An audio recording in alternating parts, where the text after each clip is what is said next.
Hello students इस lecture में हम आपको relation between magnetic permeability and magnetic susceptibility. Students बहुत से बच्चे इसमें कंफ्यूज होते हैं, इस रिलेशन में इसे लाइटली ले लेते हैं, लेकिन ऐसा नहीं करना है। ये बहुत ही ज़्यादा इंटरेस्टिंग टॉपिक है, इसे समझिएगा, प्रैक्टिकली समझना पड़ता है लेकिन। ओके जी, ठीक है। देखो, मैग्नेटिक परमेबिलिटी, इसका सिंबल क्या होता है? Mu R. और मैग्नेटिक ससेप्टिबिलिटी, इसका मतलब क्या होता है? जाई एम, यानी कि मैग्नेटिक, इसलिए एम लगा दिया। देखो, हमने आपको ऑलरेडी पढ़ा रखा है, लेकिन ओवरव्यू कर लेते हैं।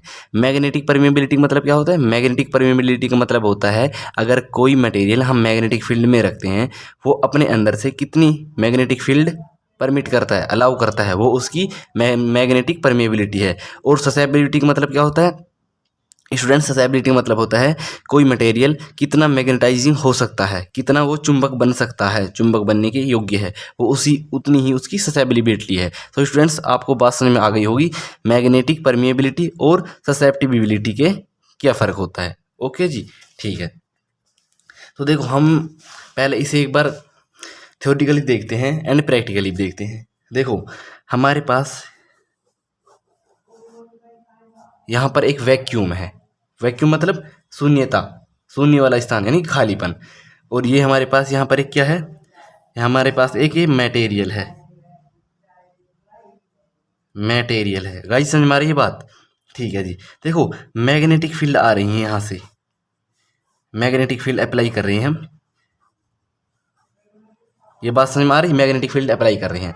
देखो, वैक्यूम में भी आ रही है मैग्नेटिक फील्ड और मटेरियल में भी आ रही होंगी। अब एक बात बताओ, मैग्नेटिक फील्ड वैक्यूम में आ रही हैं और इसके मतलब मटेरियल में भी आएंगी, आएंगी ना फ्रेंड्स?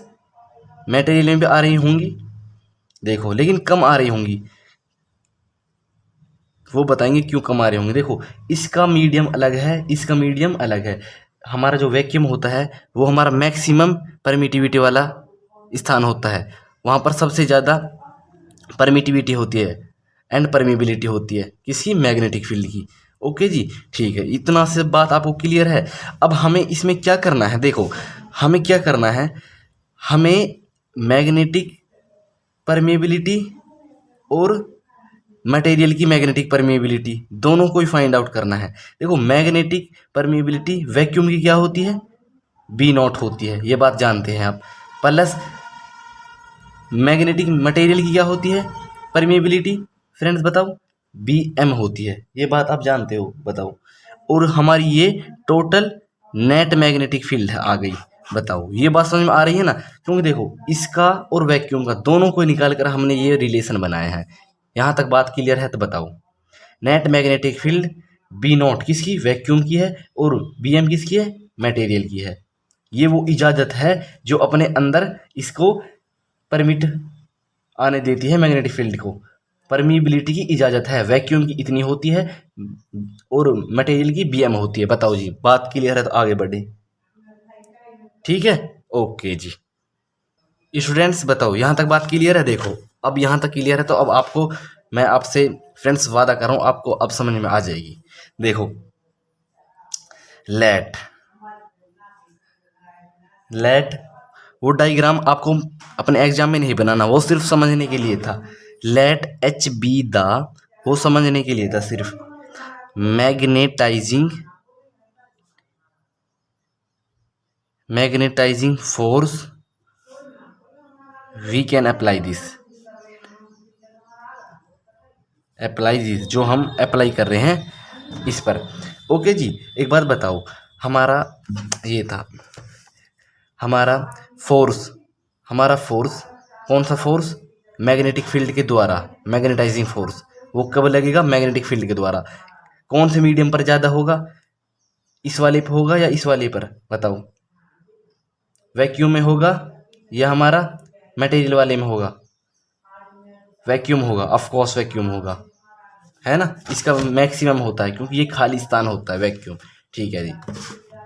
तो देखो, मैं यहाँ से क्या करूँगा, मैं यहाँ से और एक और बात लिख लो यहाँ से, and let I be the intensity of magnetising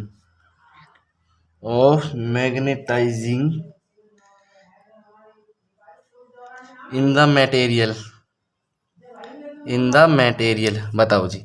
मतलब हमारी आई क्या है, आई हमारी मैग्नेटाइजिंग की इंटेंसिटी है, वो क्षमता है मटेरियल में, लेकिन मटेरियल में है, मटेरियल में। बात ये मैंने आपको सब कुछ पढ़ा रखा है, इंटेंसिटी ऑफ मैग्नेटाइजिंग, ये बात पता है ना। मतलब क्या है इंटेंसिटी ऑफ मैग्नेटाइजिंग, मतलब अगर जैसे कि किसी भी मैग्नेटाइजिंग मतलब कौन सा ज़्यादा उसे चुंबक बनाने के लिए योग्य है, वो उसकी मैग्नेटाइजिंग होती है। आई हमने माना है।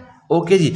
अब देखो ये बताओ, अब मुझे जो बी नोट है हमारा, बी नोट, हम यहाँ पर वो रिलेशन लिख दें, net magnetic field B not plus के बी एम। ये आप समझ में आ रही है बात है मैंने कहाँ से लिखी है, ठीक है जी। अब देखो बी नोट क्या था हमारा, बी नोट वैक्यूम का परमिएबिलिटी थी। ये डायरेक्टली प्रोपोर्शनल है किसके, मैग्नेटाइजिंग फोर्स के। बात क्लियर आ रही है। और हमारी बी एम जो मटेरियल की परमिएबिलिटी है वो डायरेक्टली प्रोपोर्शनल है इंटेंसिटी के। बताओ जी गाइस, इतनी क्लियर है बात। स्टूडेंट्स अब मैं आपको एक और बात बता दूं। देखो अब आप सोच रहे होंगे आपने सर बी नॉट के आगे तो एच लगा लिया और बी एम के आगे आई लगा दिया, मैंने क्यों लगाया एच?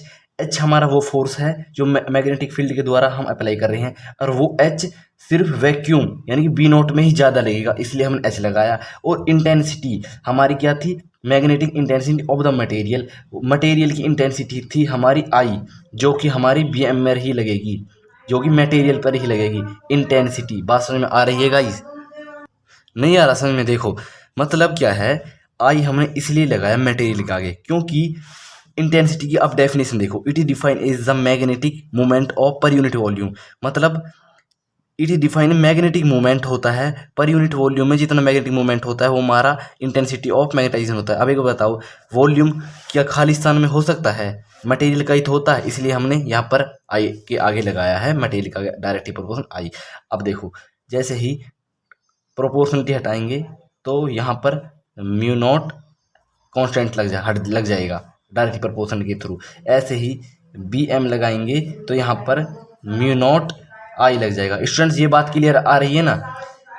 ये टू मतलब यहाँ पर म्यू नॉट, ये यहाँ का सिर्फ कांस्टेंट हटाने के लिए, ये यहाँ पर प्रोपोर्शनलिटी कांस्टेंट है। ओके जी, तो ये वैल्यू हम यहाँ को यहाँ पर पुट कर देंगे। Put value B not and B M in equation, इसे ए मान लेता हूँ मैं, इक्वेशन ए मान रहा हूँ, बी एम इन इक्वेशन ए में। ओके जी, ये बात समझ में आ रही है? ठीक है जी, तो मैं यहाँ पर पुट कर लेता हूँ इसे। देखो बी नॉट पहले मैं लिख ही लेता हूँ, बी नॉट प्लस के बी एम। तो मैं यहाँ पर बी नॉट की वैल्यू क्या होती है, देखो बी नॉट की mu not H plus B M की क्या है, म्यू नॉट आई। ओके जी, क्लियर है बात यहाँ तक? आगे बढ़े तो देखो अब यहाँ से आगे हम क्या कर रहे हैं, म्यू नॉट, यहाँ पर मैं म्यू नॉट कॉमन ले रहा हूँ, एच प्लस आई। क्लियर है बात यहाँ तक? अब वी नो दैट हम जानते हैं कि जाई जो हमारी मैग्नेटिक ससेप्टिबिलिटी होती है वो बराबर होती है हमारी जो हमारी टोटल इंटेंसिटी है, टोटल पावर है, और जितनी हम पावर देते हैं मैग्नेटाइजिंग फोर्स, वो इस यानी कि intensity of magnetisation upon magnetising force, ये होता है। तो हम क्रॉस मल्टीप्लाई करके यहाँ पर आई की वैल्यू निकाल सकते हैं। आई की वैल्यू आई जाई इंटू एम एच। बताओ ये आई की वैल्यू हम यहाँ पर पुट कर देंगे। ठीक है guys, mu not H plus chi M into H. Clear है बात? ठीक है। ओ यानी कि ये हमारी B not B net magnetic field चलती आ रही है। तो अब हम यहाँ से क्या करेंगे, यहाँ से हम एच कॉमन ले लेंगे। ओके गाइज, एच कॉमन ले लेंगे यहाँ से। तो देखो B not 1 plus chi M. Clear है बात यहाँ तक? ओके जी, बताओ जी, ठीक है स्टूडेंट्स। अब एक बात बताओ, ये हमारी क्या है, ये हमारी नेट मैग्नेटिक फील्ड है। अब हम इसे ऐसे लिख सकते हैं। अब एक बात बताओ, ये हमारी क्या एक मिनट, जो हमारी ये बी वाली ये बी है, ये इसकी कुल इसकी मैग्नेटिक फील्ड है कि नहीं, है ना। तो एक बात बताओ, यहाँ से अब इसका खुद का अपना कुछ मैग्नेटाइजिंग फोर्स होगा, इसको भी मिलाकर वैक्यूम और मटेरियल को दोनों को मिलाकर, तो हम इसे ऐसे लिख सकते हैं, एच होगा क्योंकि इसमें वैक्यूम है इसलिए एच आया हो, ठीक है ना।